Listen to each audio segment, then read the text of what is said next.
তখন মাদ্রা ডাস্টবিনকে সঠিক জায়গা দেখায়। শিপুডেনের সাকুরার কথা হলো যখন, তার একটা সিন দেখব যেখানে হিউজ পরিমাণ ফ্যান তাকে আবার হেড করতে শুরু করে।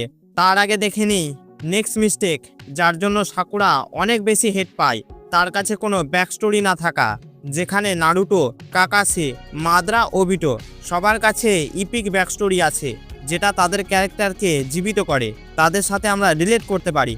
বাট সাকুরার কোনো ব্যাক স্টোরি নেই। ব্যাক স্টোরির নামে শুধু আমরা এটা জানি সে সাসকেকে লাইক করে আর ইনোর সাথে ঝগড়া করে। ইনো আর সাকুরা রিলেশনটা দেখো, শুরুতে তারা ছোটবেলায় বেস্ট ফ্রেন্ড ছিল, বাট যখন তারা জানতে পারে একই ছেলেকে লাইক করে, তখন তারা বেস্ট ফ্রেন্ড থেকে শত্রু হয়ে যায়। দুটোই বড় বড় ডাস্টবিন। অন্যদিকে অন্য ক্যারেক্টারের ব্যাকস্টোরিগুলো দেখো, তাদের ব্যাকস্টোরির জন্যই এক একটা ক্যারেক্টার এক একটা ফ্যান বেস নিয়ে আছে।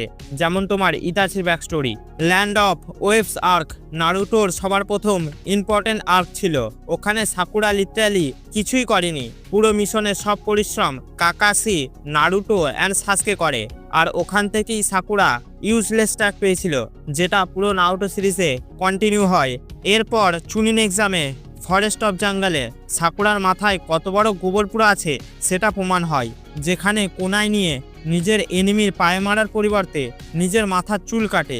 কি বলবো, যাই হোক নিজের টিমমেটদের ওখানে একটু হলেও হেল্প করে, তাই মনে হচ্ছিল সে একটু ইউজফুল হয়েছে।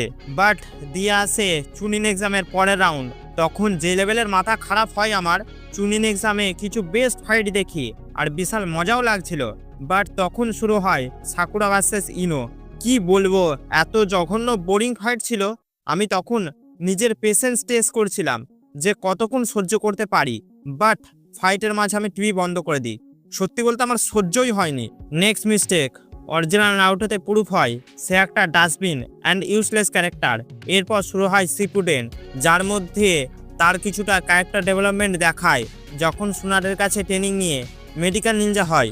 সত্যি বলতে আমার মনে হচ্ছিল এবার ফ্যান তাকে হেড করা বন্ধ করে দেবে, কারণ লেডিচিরোর কাছে হেল্প নিয়ে আকাতসুকি মেম্বার শাশুড়িকে হারিয়েছিল।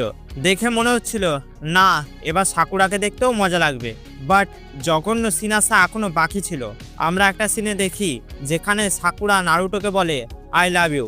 আমার মাথা যে কি লেভেলের গরম হয়েছিল, আর মনে মনে বলছিলাম নারুটো তুই হ্যাঁ বল, ধরে গিয়ে পিটি দিয়ে আসবো। কে জানে ফালতু বকছিলাম। সিনটা হয়েছিল কি, সাকুরার মনে হচ্ছিল সাসকে অনেক বেশি পাওয়ারফুল হয়ে গেছে, এখন যদি নারুটো নিজের সাসকেকে ফিরিয়ে আনার প্রমিস পূরণ করতে যায় তাহলে নারুটোর জীবন চলে যেতে পারে। তাই ফেক ভালোবাসার নাটক করে নারুটোকে ম্যানিপুলেট করতে যায়, বাট নারুটো তার ড্রামা বুঝতে পেরে যায়। এরপর সাকুরা কাউকে কিছু না জানিয়ে একাই সাসকের কাছে চলে যায় তাকে ফিরিয়ে আনতে, আর সাসকেকে বলে সে ভিলেজে ফিরে আসতে, না হলে তাকে তার কাছে রাখতে। ইভেন লোককে মারতেও রাজি হয়ে যায়। নিজে তো নারুটোকে বারণ করছিল আর সেই মরতে চলে যায়। টাইমে কাকাসি আর নারুটো না এলে ওখানেই সাকুরার কবর খুঁড়ে যেত। এরপর সাকুরা যে লেভেলের হেড পায় বলার কথা নয়। এই ছিল সাকুরার কিছু মিস্টেক যার জন্য সবাই তাকে হেট করে। বাট একটা সিন আছে যেখানে সাকুরা সবার মন জয় করে নেয়, আর আমিও বলবো একমাত্র এই সিনটার জন্যই সাকুরাকে আর হেট করা উচিত নয়। সেটা হলো ফোরগেট নিনজা ওয়ারে যখন মাদ্রা নারুটোর মধ্যে থেকে কুরামাকে বার করে নেয়, তখন নারুটো ডেথ সিচুয়েশনে চলে যায়, তখন সাকুরা তাকে বাঁচিয়েছিল। সাকুরা যদি না থাকতো নারুটো ওখানেই টপকে যেত। তাই আই লাভ হিনাটা। সো ভিডিও শেষ। শিকামারু ওল্ড লেডি লাভার জানতে হলে স্ক্রিনে আসা ভিডিওটা দেখে নাও।